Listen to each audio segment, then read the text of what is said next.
I'm Jessica Peresta, host of the Elementary Music Teacher Podcast, a part of the Education Podcast Network. Shows on the network are individually owned and opinions expressed may not reflect others. Find other interesting education podcasts at edupodcastnetwork.com.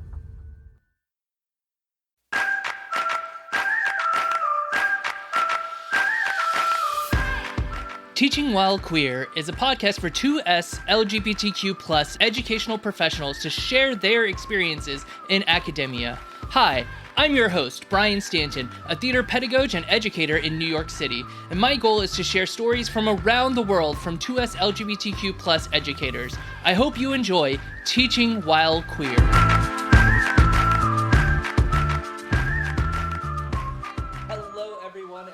To another episode of Teaching While Queer. I am your host, Brian Stanton. My pronouns are he, they, and I am so excited to have you with me today. Today, I will be interviewing E Ciszek. Hi, E. How are you doing? Hey, good afternoon, good morning, whenever you're listening. Nice to meet you. Nice to see you. My favorite phrase from the Truman Show, like that TV show, was good afternoon, good evening, and good night. Like, just in case I don't see you, good afternoon, and good evening, and good night. So that just kind of took me back to a place when I was a teen. Why don't you go ahead and tell everybody about yourself? Sure. So, as you mentioned, as you introduced me, my name is E Ciszek. I use they, them pronouns. I am a college professor at the University of Texas at Austin, and I live in Austin. So that's a little bit about sort of my professional orientation.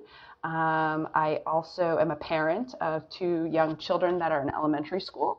And so, I have experience in those spaces as a parent and an active member of the PTA, and interact a lot with the elementary school administration and staff and faculty as a very out and queer parent in my kids' school. I love that you get the intersectionality of teaching and also parenting, because that's something that I have as well, and it's nice to kind of be able to share that experience with someone. Especially that you're involved with parent organizations, because that's so important, especially right now, because parent organizations have a lot of power. And I just moved from San Antonio, and so I'm very familiar with the power of parent organizations in Texas right now. But before we dive into that, let's talk a little bit about you and your past. So What was it like for you growing up as a queer youth? Yeah, sure. So what was it like? I grew up in New England, and so I was born and raised in a suburb of Hartford, Connecticut. And I was an only child of an immigrant from Poland, and a Catholic school teacher turned factory working, middle class working family. And so growing up, a lot of my experiences were really sort of rooted in my sort of sense of class and and class being sort of like my socioeconomic status and my sense of space, living, in this suburban working class, part of Connecticut. So, when thinking about this question, you asked me about sort of being a queer young person, and thinking about the different ways in which now looking back sort of retrospectively, that I embodied queerness as a young person, in terms of my I didn't come to learn and understand about my neurodiversities until my mid to late 30s. And so I think a lot of how I anchor my understanding of queerness as an elementary age young person really has to do with those neurodiversities.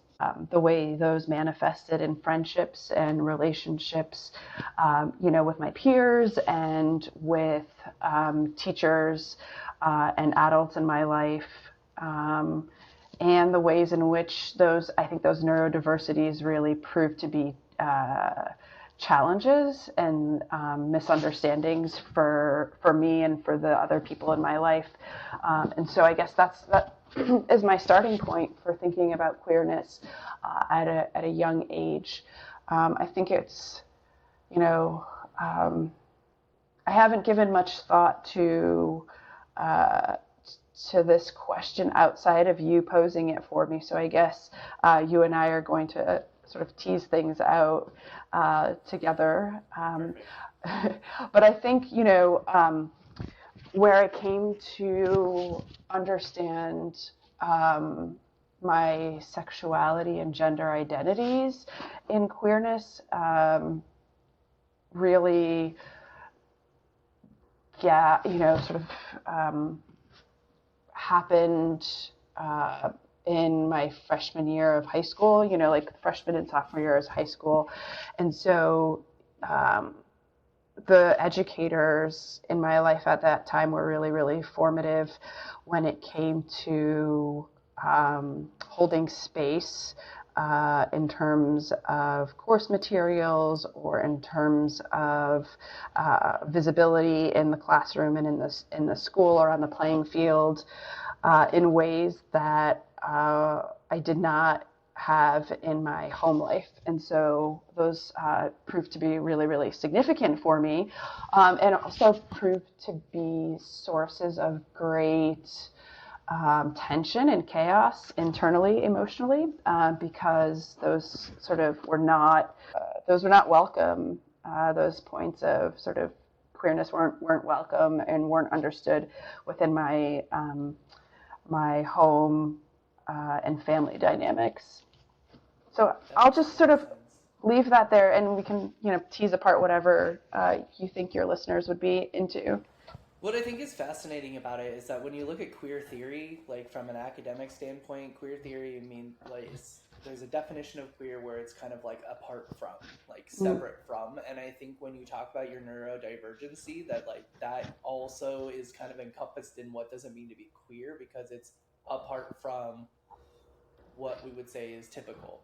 And so it's interesting that your journey kind of, it is an intersectionality of those two things, because it makes perfect sense to me from an academic theorist standpoint that those two things would come together and kind of create your queer identity. And there's so many of us who are in our late 30s, early 40s, mid 40s who are neurodivergent, but we didn't get that kind of diagnosis or resources for it until we were adults, because it was so tabooed at the time in the 80s and early 90s and whatnot, that we kind of got not shunned, but they're just hyper.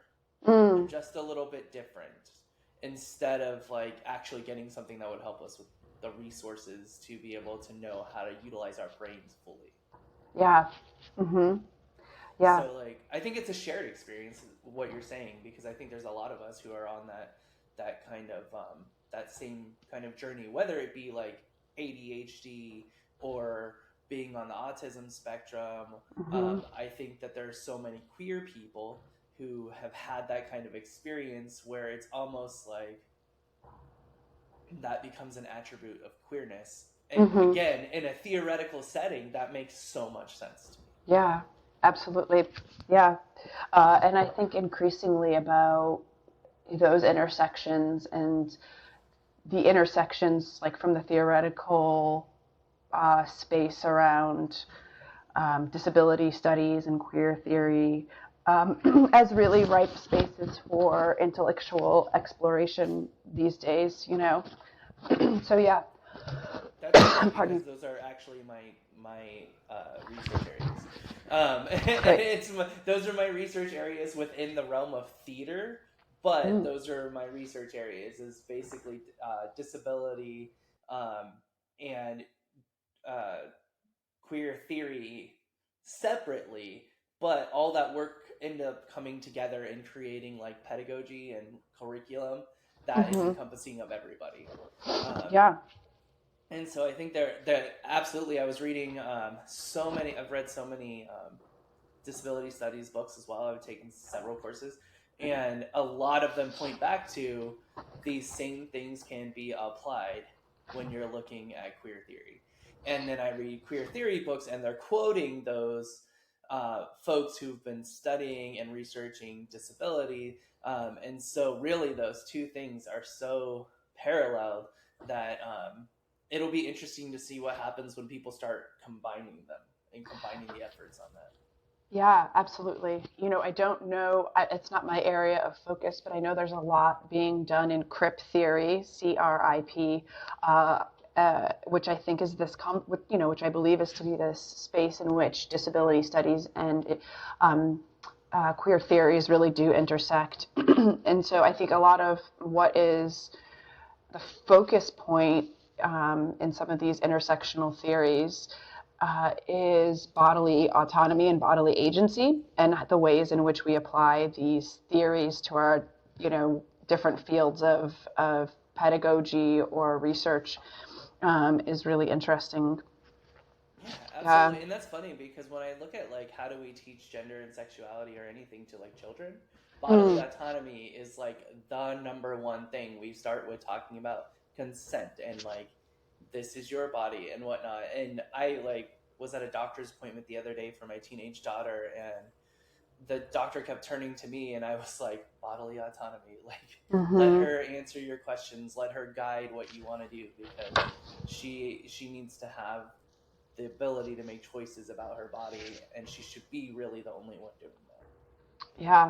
Yeah, absolutely. I feel that as a parent, very much so, but also think we're at a moment of history in which in the public school space, there are these tensions between young people's autonomy and whether it's bodily autonomy or intellectual autonomy, where that's really being debated in terms of who knows best. And so while on the sort of really fundamental early childhood educational sort of, we also conversely have, I lost my train of thought, sorry, it's like incoming call. My apologies. Yeah, I mean, we're at a moment in which there's a tension that exists between bodily autonomy as a concept that we teach to young people in early childhood education, right, in terms of physical space, in terms of respect, right, some of these social emotional fundamentals, but then we see the ways in which bodily autonomy is sort of used as a political tool in the K through 12 curricular debates. Yep. I just read like an article, and it was definitely a biased article in which somebody wrote into like an advice column, and they were like, well, we made the decision to teach our 3 and 4-year-old boys about consent, and now they are not consenting to doing their chores or cleaning their bedroom or taking a shower or whatever the situation is. They're not consenting to it. And it was a lot of like, it was written to me from a perspective of like, I don't believe this is real. But it's like weaponizing this idea of autonomy in a way that it's like, see, you need to control your kids. You can't give them choices, otherwise you're gonna lose control. And it really is a power dynamic, which only gets worse when you have teenagers. Like I will vouch for that. I have 3 of them, or I had 3 of them, and I will have 1 more coming up eventually as a teenager. And I'm just like, whew. If you are a parent who can't handle like lessening control, then you're gonna find yourself in a situation where like there's a lot of tension. Yeah, absolutely. And that sort of resonates with me as an educator of young adults, right? As I'm a college professor at the University of Texas. And so I get to, I sort of intercept young people at this critical moment where they're 18, 19, 20 years old, where I think there's this space and struggle for autonomy or for, agency. And it plays out right in my classroom, even though they're sort of technically adults, right? But I see that, happening. Yep. I see that like as a high school educator for 5 years, watching what happens like senior year of high school and like watching people kind of transform and become more independent. And then also like having these very sometimes I had more negative information or negative experiences with parents during senior year, and it had literally very little to do with me, when in fact their child was capable of doing whatever they needed to do on their own, or like it was an independence battle, and it was kind of like brought to the teacher because there was this other battle happening elsewhere. So it's so interesting, because I think that the teenage years are the years where you kind of need to step up that idea of independence, so that way they're not struggling as much when they get into your classes. Yeah. With that idea of autonomy, because it shouldn't be a new idea when they leave the coop, Yeah, absolutely. Yeah.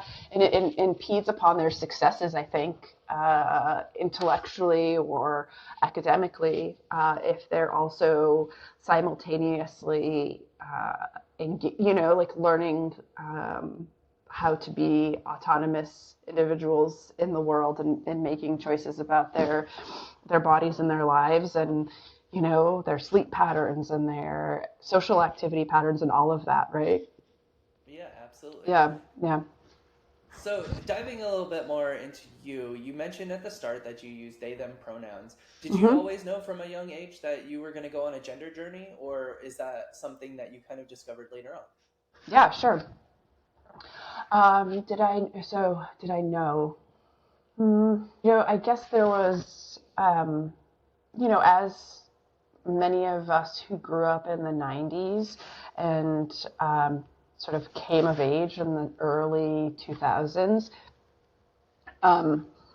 there wasn't as much of a vocabulary for that. And so there wasn't a vocabulary for sort of the gender expressioning or the agency around gender, right? Where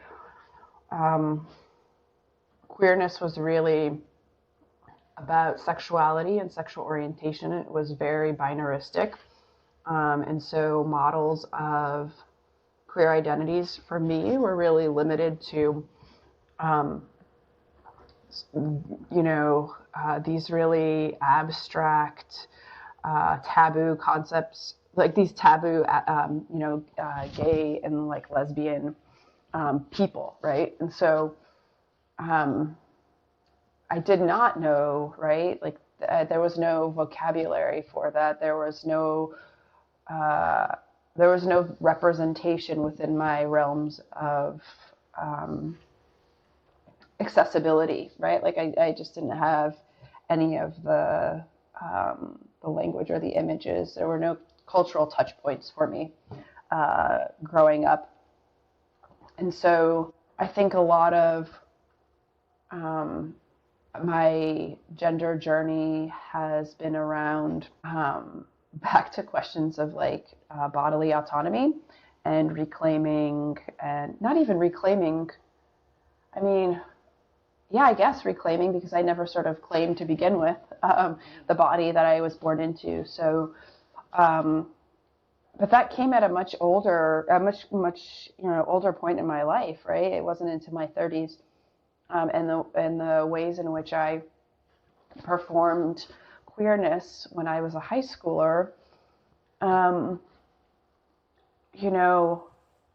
were based on what was available to me And so, right, I was very limited into like a handful of lesbian identified faculty in my high school.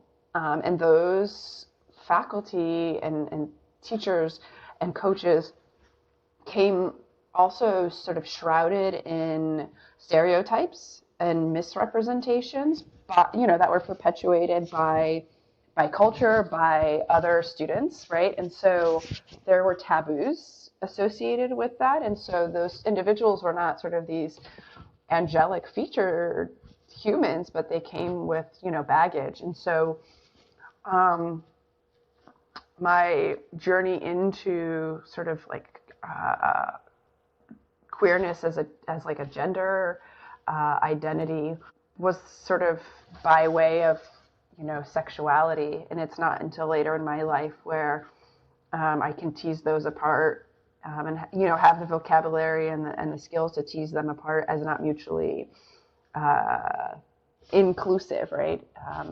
So yeah, I came to identify as, I think I like used the word gay a lot because I didn't like the word lesbian, because that identity and that history didn't fit, and I didn't feel as though that word worked, but I didn't know what alternatives there were.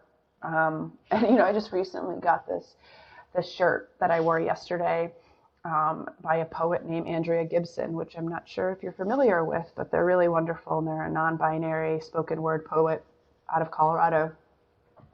And the shirt reads, "My pronouns have not been invented yet," and I think that's really beautiful. But it's, so I think I'm still on that journey, especially as I come to better understand my ability and my neurodiversities, and continue to age. So Yeah, I think that makes a lot of sense to me, because I also like those of us in the millennial and Gen X age group, like, you're absolutely correct. There was no terminology for it. I have a distinct memory of like knowing that the only phrase regarding gender at the time was transvestite, and I learned that phrase from Susie Izzard, like a Susie Izzard special, when Susie Izzard was not Susie at the time, and she had said like, "I'm a transvestite. I am a man who likes to dress as a woman," and that's like, that was my only understanding. And it had nothing to do with gender. And then like that word was expanded upon through media to then be like fetishized into like, it's not only a man who dresses as a woman, it's like a man who dresses as a woman and wants to have sex with people. And like, and then like from my perspective, there was no like gender journey for women, period. Because the only references to anybody who was a part of the trans community at the time were references of those who were transitioning from male to female. And so I'm with you in just kind of being in an era of like a lack of information. And so those of us who have had some sort of gender journey later in our lives, in our lives as it were, I feel like it came out of necessity, because we finally had this information to explain some things we've been feeling a while. Yeah. I love that shirt you made. Yeah. Well, it also makes me think of, as you were bringing up your own story, it made me think of the moments in which I saw sort of non-cisgender representations in media. And, I was a latchkey kid, right, in the late 90s, where I'd come home from middle school or whatever, either elementary school or middle school, and what would be on TV would be Ricki Lake, Jerry Springer, right, the programming. And they did have queer folks, right, and they had transvestite sort of characters and narratives, but they were very... they were caricatures, and they were stereotypes, and they were these cartoon-esque depictions of queer lives. And so I guess that was, and that wasn't me, right? That didn't resonate. That's not really, Right. yeah. It's funny. That's the second time that like the after school programming of like those talk shows have come up. Like in a previous episode, someone had mentioned that like their only reference to queer people was Jerry Springer, and you're absolutely correct. Like that was it. That was the future I could have, is whatever showed up on Jerry Springer, and it was always bad. It was always something that was not good for you to do. Yeah, and it was always clouded in deceit, right? It was always this this character that was going to reveal that they were born, a different gender, right?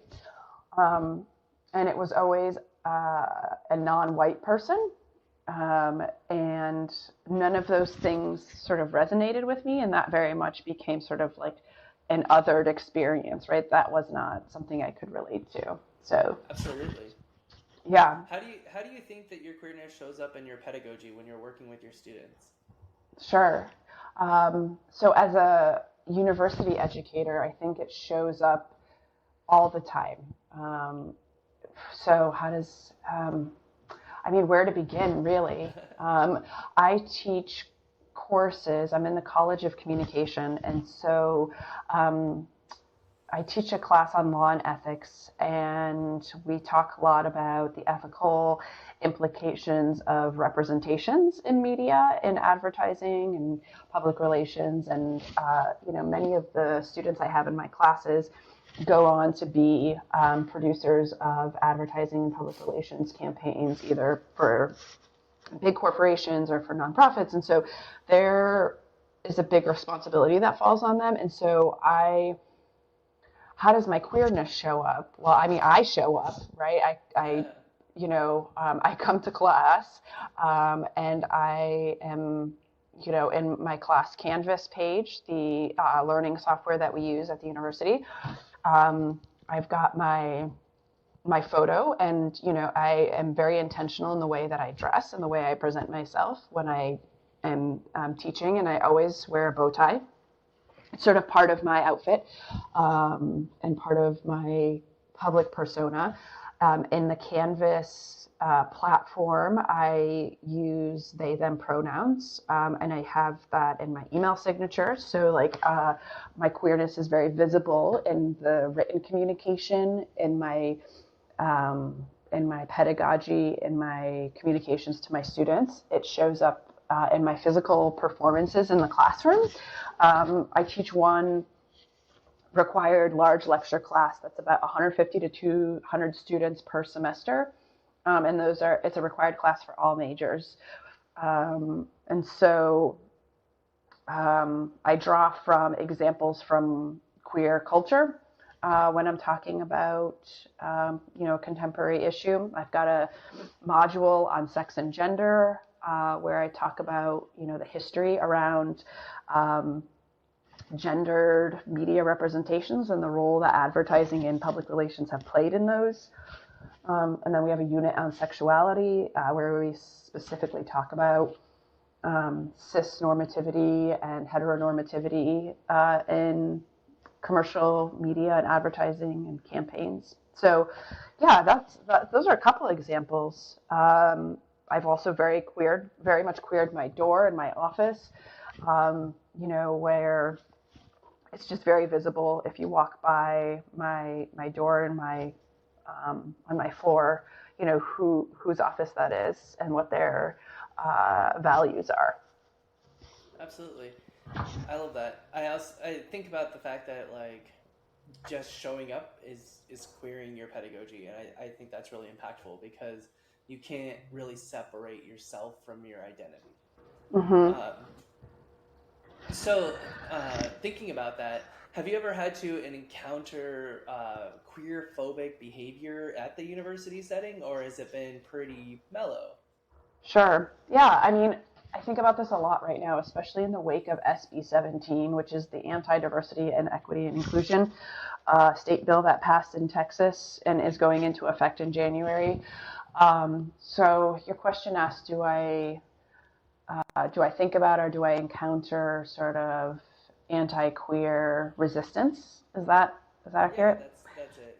Yeah. I guess I want to answer it in a couple different ways. So there's overt sort of anti-queerness, and then there's more covert anti-queerness. So recently I received a letter. This was back in February, but I hadn't checked my mailbox for a while on campus, and so I didn't get it until a couple months after that. But I received a mailing in my campus box that was addressed to me, and it had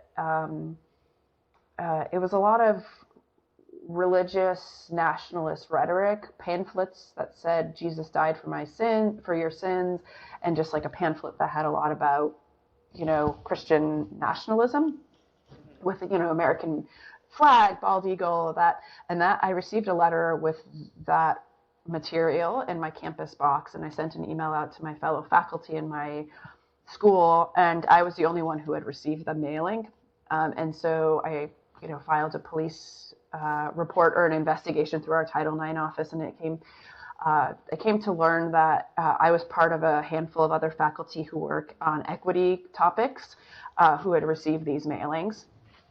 So that was one of the more explicit examples of being anti-queerness, sort of explicitly sort of feeling that. Also in my teaching evaluations, right, it's part of our course structure that at the end of the 14-week semester, students fill out course instructor surveys. Those become then part of our permanent record file. It's not a lot of comments, but sometimes there will be remarks about my values, where students are critiquing my perspectives or saying, things in which they disagree with my political orientation, where I don't ever talk about or teach about my political orientation, or where I fall on different political issues. But the comments would suggest that I do. So course evaluations is another area. And then recently I've been thinking a lot about self-censorship in a sort of SB 17 landscape in terms of the kind of work I do. And I do a lot of research, academic research that uses queer theories and critical race theories and queer color critique in my field. So my Google Scholar page is very queer as well, and the topics I engage with are very queer. But I think about the ways that I might be internalizing anti-queer sentiment and anti-queer resistance in the work that I choose to do as a researcher, as well as the ways I might be showing up for my students in the classroom, or the ways I might be less available than I have been in the past. But I also want to anchor that self-censoring or thoughts about self-censoring and the fact that I also am a parent of 2 children, and so it's not only my own identities and my own safety that are at, as part of the conversation, but I also have a responsibility for caretaking and the safety of my family as well. So, yeah. I get that entirely. I worked for a school district in San Antonio that when I got there, I thought, wow, this is the place I'm going to stay.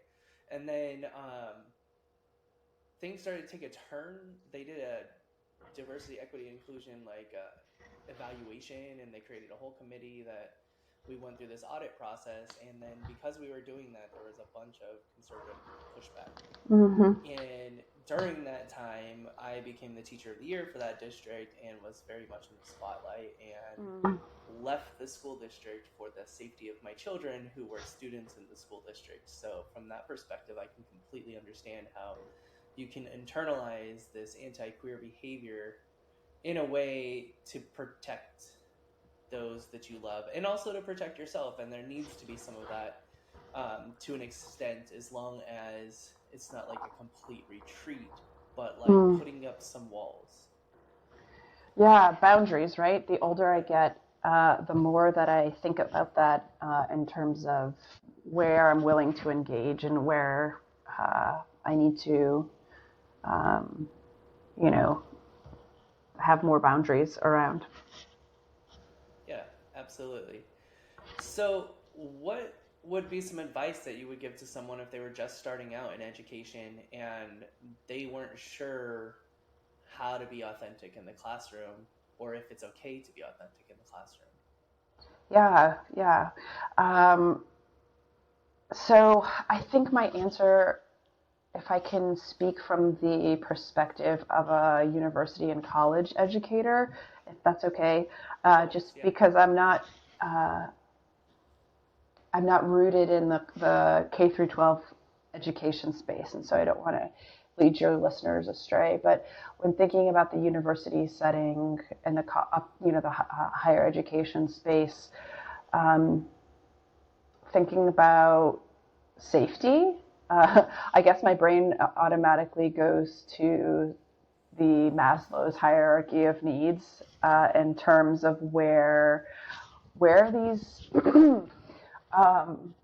individuals are in that hierarchy, and making sure their needs are being met before venturing into spaces where they may be willing to take more risks with their identities.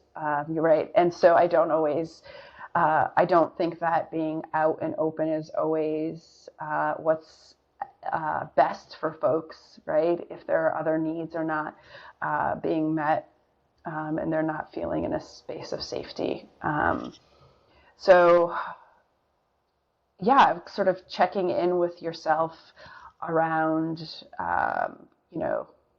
what needs do you have? And if those needs involve self-actualization as it relates to your different identities, including your, maybe multitude of queer identities, then finding spaces and people that already exist in those, and tapping into existing infrastructure that might already be there within your institution or external to your institution, whether they be in person or virtual, whether they be formally sanctioned and sponsored by your place of work, or whether they're informal. And I'm thinking a lot about community building these days, and am part of a group of faculty in which we don't have a formal community building sort of infrastructure, and trying to construct one feels a bit performative, where we're actually performing a lot of community of care work amongst ourselves, but it's not sort of university sanctioned or university sponsored. And I think in this current political moment, a lot of the queer community building is happening offline and outside of formal institutions, because it can't be anymore, or it is no longer the most productive way to build community or to build capacity. And so I would encourage new educators to sort of be observers in their environment, and to explore where there is community across a multitude of identities, already happening in their institutions, both formally and informally. And maybe I have more to say about that, but I'm happy to continue and go in any other direction you'd like me to. No, I think that's really fantastic, and I want to say that you're not far from like far off from what we talk about from a K-12 perspective. Like, I think we're all dealing with the same kind of worries. And so really, number one, it comes down to exactly what you mentioned, Maslow's hierarchy of needs and whether or not you are feeling safe. Yeah. And then kind of growing from there, reaching out, finding your resources, like across the board, that is probably the number one answer I've received. Yeah. And you know, Go ahead. I was going to say, I think these resources look differently, right? There are resources that are specific to your career and your line of work, but there are also resources for your personal and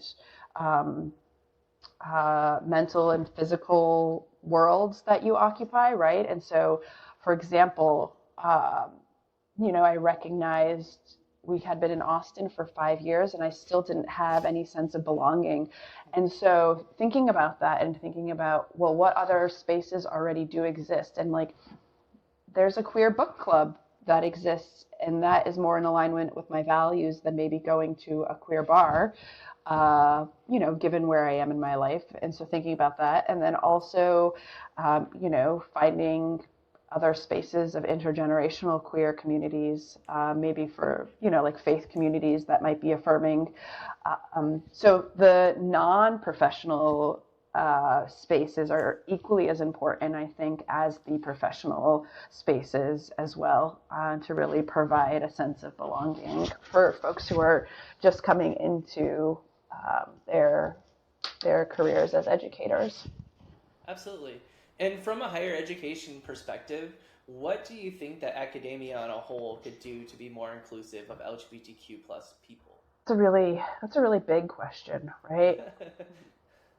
Yeah.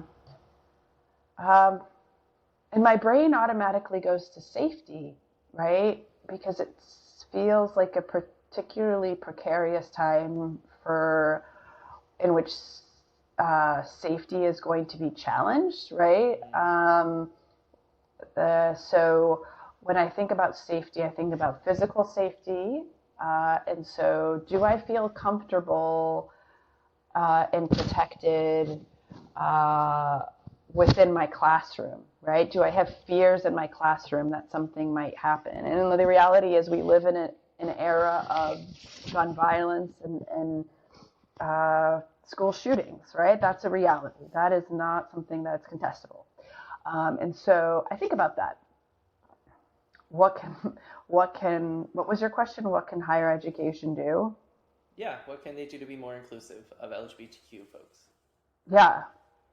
I don't know how I got to gun violence, but there's a path there that we can tread. It's very valid, though. Yeah. It is.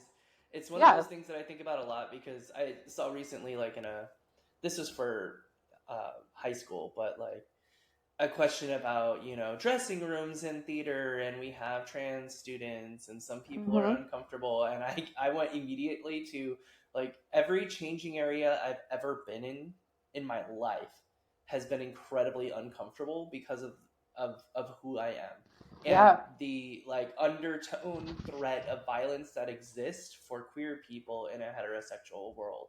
So I think that what you're saying is on point. Like, we need to get to a point where schools feel safe again, and they don't. I think whether you're in a high school campus, elementary school, you're on a college campus, there's so much violence happening in the United States that that threat of violence is probably the number one thing that would probably be a universal help. But we're included in that universality. Yeah, absolutely. And I want to maybe challenge one of the things you said, that like, how do we get back to a sense of safety? And I don't know, as a queer young person, I don't know if I ever had a clear sense of safety, if that makes sense. Fair enough. Yeah.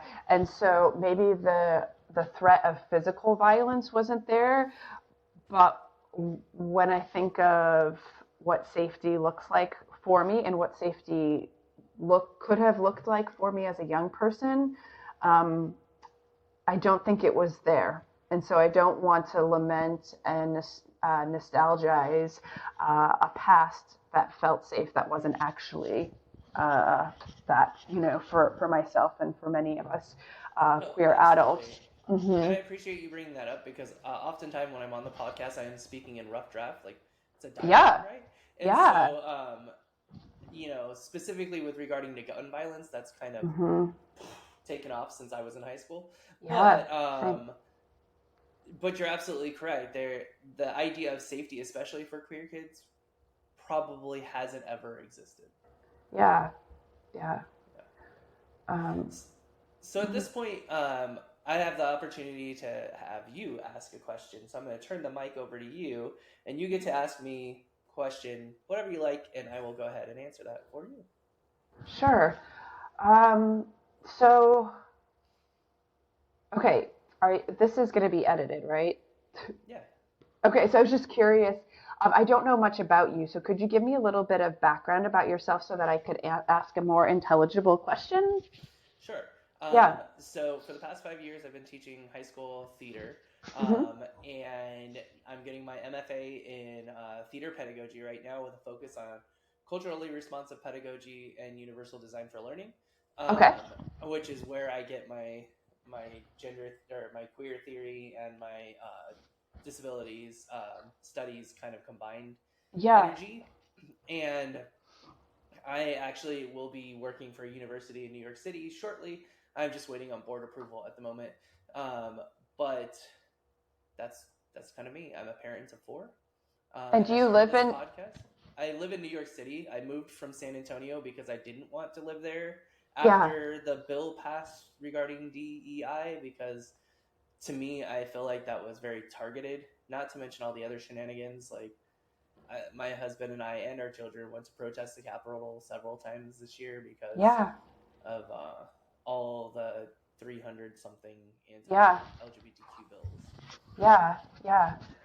Um, so maybe my question is, my question for you is, could you offer some insight into your own thoughts and processing as it relates to moving really far, right, from one particular part of the country to another in the midst of a cultural moment, and as an educator, knowing um, and as a parent, knowing the challenges that would pose on your own children and your own career, why you chose to do that, and what drove you to that decision. Yeah, absolutely. So moving across the country is like a really big decision, and this is the second time that my husband and I have done it. We moved from California to Texas 7 years ago because his job moved us there, Mm-hmm. and it was good in the sense that like I was able to become a teacher, and I started this educational career while in Texas. And then and at the time, like things looked positive, like that there was some substantial change happening. Um, and then after the 4 years of Trump, it kind of really spiraled quickly downward in Texas. And so, like the moving from a school district because of wanting to keep my children safe, I realized in doing that, this was a place that I thought I would be forever. My kids Mm-hmm. loved it. And so in moving from there, I realized how much I needed to get like toxicity out of my life. Mm-hmm. And after a year working at another school, I realized that it was Texas that was toxic. So there was conversation about moving back to California, and then now we ended up moving to New York City because our thought was we can go back to where we've been and life will be the same as it was, and that's not really what we wanted. Mm-hmm. Or we can go someplace new and explore someplace new in a place that we think that our children will thrive.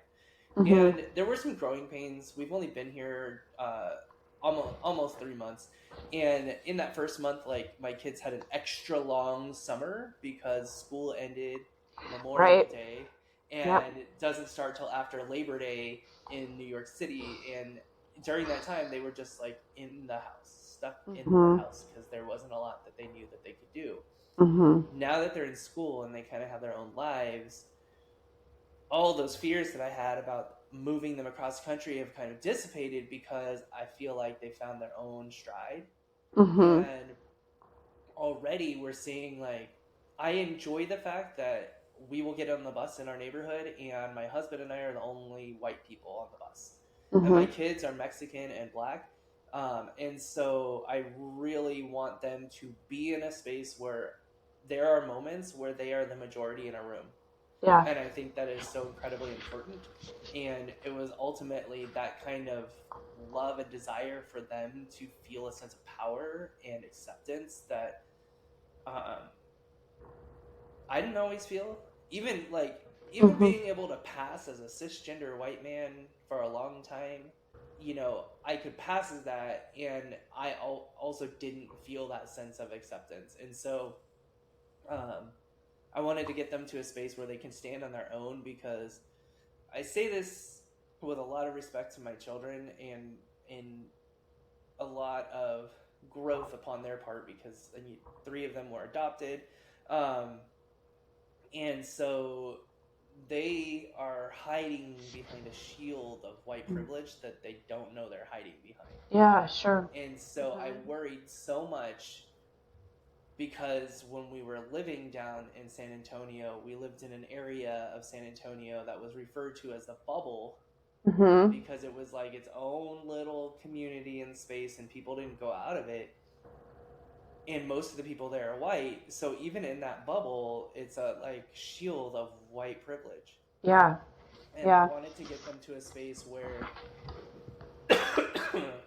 they could experience being autonomous. Yeah. Yeah. Excuse me, I have a little Sure. cold, so it's... No, I also do, but I understand. Yeah. Feeling autonomous and also a sense of empowering your children through their own agency and their own accord, and not through white privilege, right? Right, because eventually they're gonna leave, and that white privilege will leave with them. And Yeah. I do a lot, to kind of do good with the privilege that I have, and that doesn't change the fact that it's giving my children an unrealistic view of the world, and I want them to be able to develop a view of the world that doesn't necessarily include my identity. Yeah. Understood. Thank you. I appreciate that. Yeah, no problem. And I appreciate you for joining me on the episode today. Absolutely. Thank you for your willingness to include me in the conversation. Thank you. My pleasure. And thank you all for listening at home. I hope you all have a great day. Bye.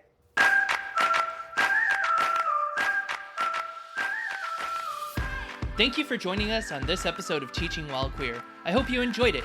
If you did, make sure to subscribe wherever you listen to your favorite podcast. Leave a review, and that would help out tremendously. You can also support the podcast by going to www.teachingwhilequeer.com and hit support the show. Thanks so much, and have a great day.